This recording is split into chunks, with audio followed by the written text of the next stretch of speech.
ഈ പുതിയ കാലത്ത് പ്രത്യേകിച്ച് ഈ തീവ്രവാദികൾ വളരെയധികം പെരുകി വരുന്ന ഈ കാലത്ത് നമ്മൾ പ്രതിരോധ രംഗത്ത് വളരെ ഉയർന്നു നിൽക്കുകയാണ്. വളരെ ഉണർവോടുകൂടി തന്നെയാണ് നിൽക്കുന്നത്. നമ്മൾ കഴിഞ്ഞ ദിവസം അവതരിപ്പിച്ച ബജറ്റിൽ ഈ പ്രതിരോധ കാര്യത്തിന് വേണ്ടി എത്രത്തോളം മാറ്റിവെച്ചിട്ടുണ്ട്? അത് പ്രതിരോധം എന്ന് പറയുമ്പോൾ രണ്ട് ഘടകമുണ്ട്. പ്രതിരോധം എന്ന് പറയുമ്പോഴത്തേക്ക് നമ്മൾ അതിർത്തിക്ക് അപ്പുറത്തു നിന്നുള്ള ശത്രുക്കളിൽ നിന്ന് പ്രതിരോധമാണ് ഒന്ന് കണക്കാക്കുന്നത്. അതുപോലെ തന്നെ പ്രധാനമാണ് രാജ്യത്തിനകത്തുള്ള ആഭ്യന്തര പ്രശ്നങ്ങൾ ഉണ്ടാക്കുന്ന ഭീകരവാദികളിൽ നിന്ന് ഉൾപ്പെടെയുള്ളവരിൽ നിന്നുള്ള പ്രതിരോധവും. രണ്ടും പ്രധാനമാണ്. അപ്പൊ രാജ്യസുരക്ഷയെ ഈ ബജറ്റ് എങ്ങനെ ബാധിക്കുന്നു എന്ന് പഠിക്കണമെന്ന് ആഗ്രഹിക്കുന്നവർക്ക് ഏറ്റവും പ്രധാനപ്പെട്ട രണ്ട് ഘടകം ആഭ്യന്തര മന്ത്രാലയത്തിന്, ഹോം മിനിസ്ട്രിക്ക്, അതുപോലെ രാജ്യരക്ഷാ മന്ത്രാലയം, ഡിഫൻസ് മിനിസ്ട്രി, ഇതിന് നൽകിയ അലോക്കേഷൻ തന്നെ കൃത്യമായ ഒരു സൂചനയാണ് നൽകുന്നത്. അവിടെ നമ്മൾ നോക്കുമ്പോൾ ആഭ്യന്തര മന്ത്രാലയത്തിൻ്റെ വകയിലത്തിൽ 2.55 ലക്ഷം കോടിയാണ്. അത് കഴിഞ്ഞ വർഷത്തെ 2025-26 വകയിരുത്തലിനെക്കാട്ടിലും ഗണ്യമായ തോതിൽ വർദ്ധിച്ചിട്ടുണ്ട്. അതിൻ്റെ പൊതുവിഷയം ചർച്ച ചെയ്യുന്നതിനപ്പുറം ഇന്റലിജൻസ് ബ്യൂറോയ്ക്ക്, ഭാരതത്തിൻ്റെ IB ഇന്റലിജൻസ് ബ്യൂറോയ്ക്കുള്ള അലോക്കേഷനിൽ വലിയ മാറ്റമാണ് വന്നിരിക്കുന്നത്. അത് 6782.43 കോടി രൂപയാണ് 2026-27 വകയിരുത്തിയിട്ടുള്ളത്. അത് 4159.58 കോടിയായിരുന്നു മുൻ വർഷം. ഇത് നൽകുന്ന സൂചനയാണ് ഏറ്റവും പ്രധാനം. അവിടെയാണ് പഹൽഗാമിലെ സംഭവം, ലാൽക്കിലക്കടുത്തുണ്ടായ ഭീകരപ്രവർത്തനം, ഇതെല്ലാം നമുക്ക് നൽകിയ പാഠത്തിൻ്റെ അടിസ്ഥാനത്തിൽ നമ്മുടെ ഇന്റലിജൻസ് ബ്യൂറോയെ, നമ്മുടെ IBയെ, അവർക്ക് ആവശ്യമായ ആ ഇൻഫ്രാസ്ട്രക്ചറൽ സംവിധാനം, അത് പുതിയ കാലത്തെ ഡ്രോണ്, അതുപോലെ ഇലക്ട്രോണിക് ഡിവൈസസ്, ഇതെല്ലാം ഉൾപ്പെടുത്തിയുള്ള ഏറ്റവും അത്യാധുനികമായ സംവിധാനത്തിലേക്ക് ഇന്റലിജൻസ് ബ്യൂറോയെ വളർത്തിയെടുക്കുക, അതിനുള്ള പരിശ്രമമാണ് ഈ വർദ്ധിച്ച അലോക്കേഷനോട് ചെയ്തിരിക്കുന്നത്.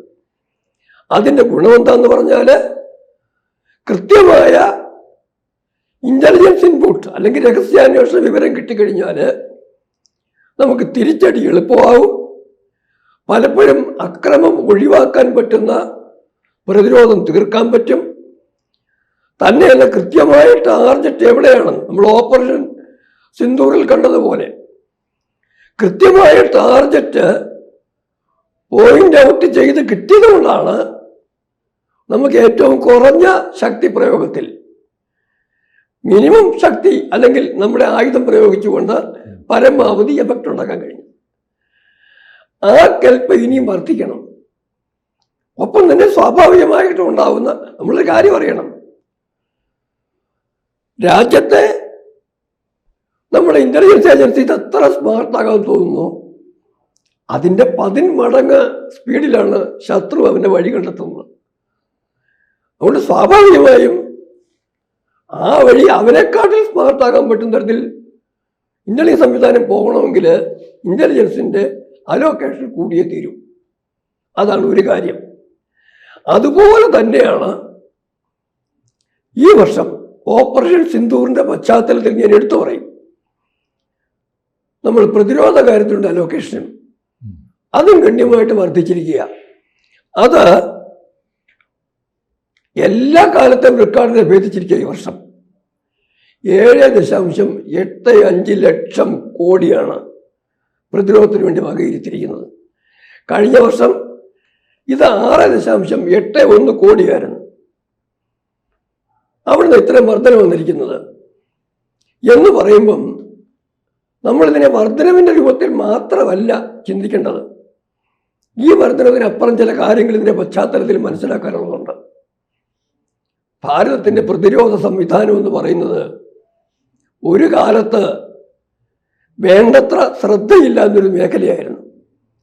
പ്രത്യേകിച്ചും ജവഹർലാൽ നെഹ്റു പ്രധാനമന്ത്രിയായിട്ട് വന്ന ആദ്യത്തെ ആ കാലം 62-ലെ അടി കിട്ടുന്നത് വരെ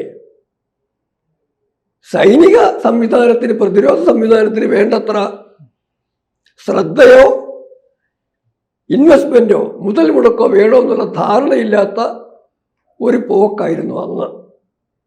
ഒരുപക്ഷെ നമ്മളെ ആക്രമിക്കാനാണ്, പാകിസ്ഥാനും ചൈനയും ഒക്കെ ആക്രമിക്കാൻ സാധ്യതയുണ്ടെന്ന് പ്രത്യേകം ചൈനയെക്കുറിച്ച് ശ്രീ അരവിന്ദ മുന്നറിയിപ്പ് നൽകിയതാണ്.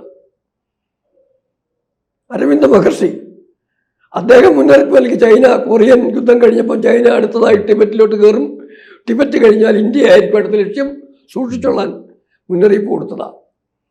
അതുപോലെ തന്നെ ഡോക്ടർ ഭീംറാവ് റാംജി അംബേദ്കർ കൃത്യമായ നിർദ്ദേശം കൊടുത്തു, ചൈനയുടെ പഞ്ചശീലത്വമൊന്നും വിശ്വസിക്കരുത്, അമ്മാർ കള്ളന്മാരാണ്, അതുകൊണ്ട് ഭാരതം സൂക്ഷിക്കണമെന്ന് അംബേദ്കർ കൃത്യമായി പറഞ്ഞു. വിനായക ദാമോദർ സവർക്കർ, വീര സവർക്കർ, അദ്ദേഹവും ചൈന ആക്രമിക്കുന്നതിന് 8 കൊല്ലം മുമ്പേ പറഞ്ഞു. രാഷ്ട്രീയ സ്വയംസേവക സംഘത്തിന്റെ ഗുരുജി കുൾവർക്കർ അദ്ദേഹവും പറഞ്ഞു. ഇതെല്ലാം അവിടെ നിൽക്കട്ടെ, ഗവൺമെന്റ് സംവിധാനത്തിൽ നിന്ന് സർദാർ വല്ലഭായ് പട്ടേൽ ആഭ്യന്തരമന്ത്രി എഴുതി, നോട്ട് എഴുതി പ്രധാനമന്ത്രിക്ക് നൽകി. ഇതെല്ലാം അവഗണിച്ചു. എന്നിട്ട് അന്ന് ചോദിച്ചൊരു ചോദ്യമുണ്ട്, ഈ പട്ടാളക്കാരെ നമുക്ക് യുദ്ധമില്ലാത്തപ്പോഴത്തേക്ക് വയലിൽ പണിക്ക് വിട്ടാലൊന്നും ചോദിച്ചിട്ടുണ്ടെന്നാണ് പറയുന്നത്. അതവിടെ അത് നമ്മുടെ ഇപ്പോഴത്തെ വിഷയമല്ല, ഞാൻ പറയുന്നത് അന്നൊക്കെ കൊടുത്തിട്ടുള്ള ഫോക്കസാണ്. അത് പിന്നീട് മാറി വന്നെങ്കിലും പ്രതിരോധ സംവിധാനത്തിന് വേണ്ടത്ര അലോക്കേഷൻ കൊടുക്കുന്ന കാര്യത്തിൽ പലപ്പോഴും നമ്മൾ പിന്നോട്ടായിരുന്നു.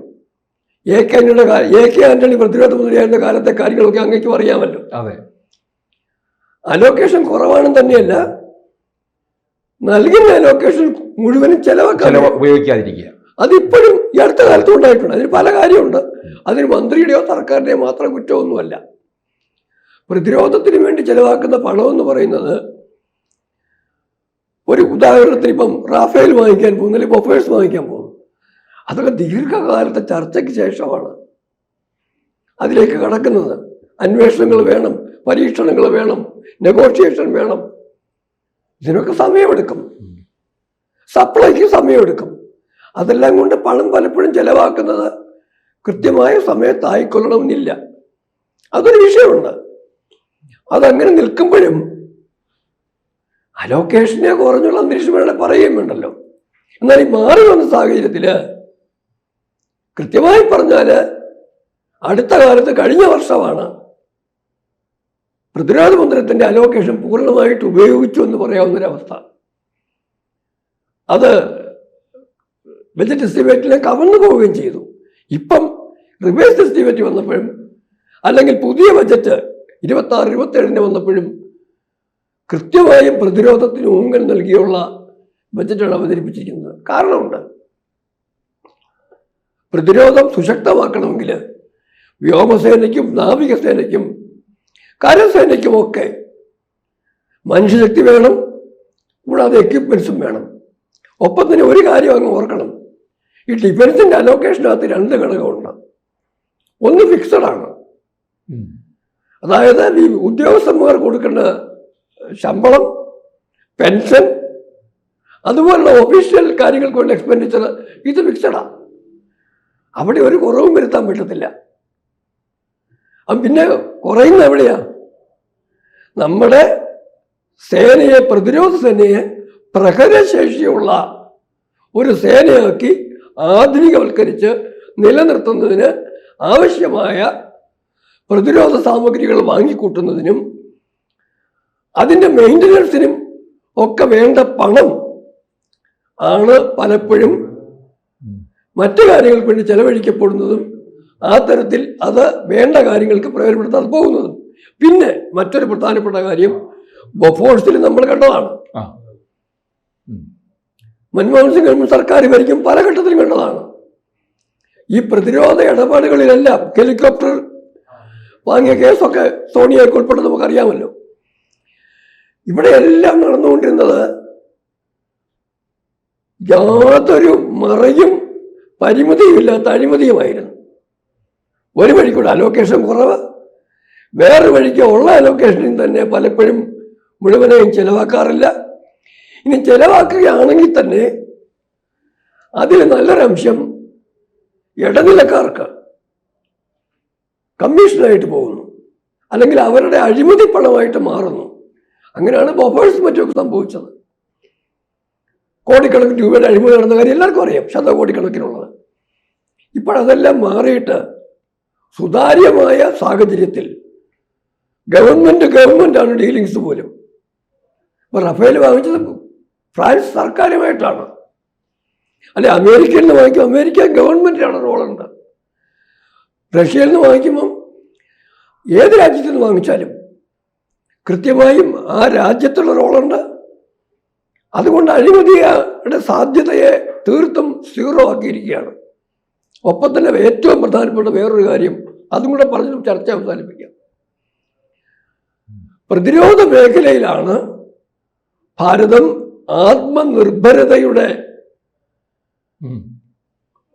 ആ പ്രിൻസിപ്പിൾ, ആ കാഴ്ചപ്പാട് ഏറ്റവും കൂടുതൽ പ്രായോഗികമാക്കിയിട്ടുള്ളത്. നമ്മൾ ഓർക്കണം, ഭാരതം സ്വതന്ത്രമാകുമ്പം ബ്രിട്ടീഷുകാർ അവരുടെ കാര്യത്തിന് വേണ്ടി ഉണ്ടാക്കിയിട്ടതാണെങ്കിൽ പോലും ഇഷ്ടം പോലെ ഓർഡിനൻസ് ഡിപ്പോകൾ ഭാരതത്തിലുണ്ടായിരുന്നു. എന്ന് പറഞ്ഞാൽ പ്രതിരോധ സാമഗ്രികൾ ഉൽപ്പാദിപ്പിക്കുന്നതിനും അതിനുവേണ്ടിയുള്ള ഗവേഷണം ചെയ്യുന്നതിനും മതിയായ ഇൻഫ്രാസ്ട്രക്ചർ അന്നേ നമുക്കുണ്ടായിരുന്നു. അതെല്ലാം ഉപയോഗിക്കാതെ പോയതാണ്. അതൊന്നും ഉപയോഗിക്കാതെ നശിച്ച് ധാരാളക്കല്ല് പിടിച്ചു കിടക്കുമായിരുന്നു. അവിടെയാണ് ഭാരതം ഇപ്പം സർക്കാരിൻ്റെ ഭാഗത്തു നിന്നും സ്വകാര്യ സംരംഭകരുടെ ഭാഗത്തു നിന്നും പ്രതിരോധ മേഖലയ്ക്ക് വേണ്ട കാര്യങ്ങൾ, വേണ്ട സാമഗ്രികൾ, യുദ്ധോപകരണങ്ങൾ, എയർക്രാഫ്റ്റ് വരെ നിർമ്മിക്കുന്നതിനുള്ള സബ്മറൈൻസും ഒക്കെ തന്നെ നിർമ്മിക്കുന്നതിനുള്ള സാങ്കേതികമായ കഴിവ് നേടുന്ന സാഹചര്യത്തിലേക്ക് വളരുന്നത്. തുടക്കത്തിൽ നമുക്ക് സാങ്കേതിക വിദ്യ പോലും നന്നായി വില കൊടുത്ത് തന്നെ വാങ്ങേണ്ടി വരും. അതിനെ പ്രാവർത്തികമാക്കി ഫാക്ടറിയിൽ അതിനെ പ്രയോഗിച്ചുകൊണ്ട് പ്രതിരോധ സാമഗ്രികൾ ഉൽപ്പാദിപ്പിക്കണം, ഭാരതത്തിൻ്റെ പ്രതിരോധ ആവശ്യത്തിന് ഉപയോഗിക്കണം. അതുപോലെ എക്സ്പോർട്ട് ചെയ്ത്, കയറ്റുമതി ചെയ്ത് അതിൽ നിന്ന് വിദേശ നാണ്യം സമ്പാദിക്കാൻ കഴിയുന്ന തരത്തിലേക്ക് ഭാരതം വളർന്നുകൊണ്ടിരിക്കുകയാണ്. അതുകൊണ്ട് ആ മേഖലയുടെ പ്രാധാന്യം കൃത്യമായും തിരിച്ചറിഞ്ഞുകൊണ്ട് ആവശ്യത്തിനുള്ള, എന്നാൽ ഉപയോഗിക്കപ്പെടാതെ വെറുതെ നഷ്ടപ്പെടുത്താൻ സാഹചര്യമില്ലാത്ത തരത്തിലുള്ള ജസ്റ്റ് ആൻഡ് റീസണബിൾ ആയിട്ടുള്ള നമ്മുടെ ആവശ്യത്തെ പരിഹരിക്കാൻ കഴിയുന്ന ഒരു അലോക്കേഷനാണ് ഞാൻ ഈ പറഞ്ഞ തുക കൊണ്ട് ഇപ്പോൾ ചെയ്തിരിക്കുന്നത്. അതുകൊണ്ട് പ്രതിരോധ മേഖലയിലെ ബജറ്റ് വകയിരുത്തലും ആഭ്യന്തര വകുപ്പിൻ്റെ പേരിൽ, അതായത് ഇൻ്റലിജൻസ് ബ്യൂറോയ്ക്ക് നടത്തിയ വകയിരുത്തലും രണ്ടും കൂടി കണക്കാക്കുമ്പം ഭാരതം അതിന് ഈ പ്രത്യേക സാഹചര്യത്തിൽ ചൈനയിൽ നിന്നാണെങ്കിലും പാകിസ്ഥാനിൽ നിന്നാണെങ്കിലും ബംഗ്ലാദേശിൽ നിന്നാണെങ്കിലും ഇനി അതല്ല മറ്റേതെങ്കിലും രാജ്യങ്ങളുടെ സഹായത്തോടുകൂടിയാണെങ്കിലും വരുന്ന എല്ലാ വെല്ലുവിളികളെയും നേരിടുന്നതിനുള്ള കരുത്ത് ആർജിക്കേണ്ടതുണ്ട് എന്ന കൃത്യമായ ബോധ്യത്തോടു കൂടിയാണ് നരേന്ദ്രമോദിയും നിർമ്മല സീതാരാമനും ഒക്കെ 2026-27 ഭാരതത്തിൻ്റെ ബജറ്റ് തയ്യാറാക്കിയിട്ടുള്ളത്. കൂടുതൽ വാർത്തകളും വിശേഷങ്ങളും നിങ്ങളിലേക്ക് എത്താൻ ABC മലയാളം സബ്സ്ക്രൈബ് ചെയ്യുക, ബെൽ ബട്ടണും അമർത്തുക.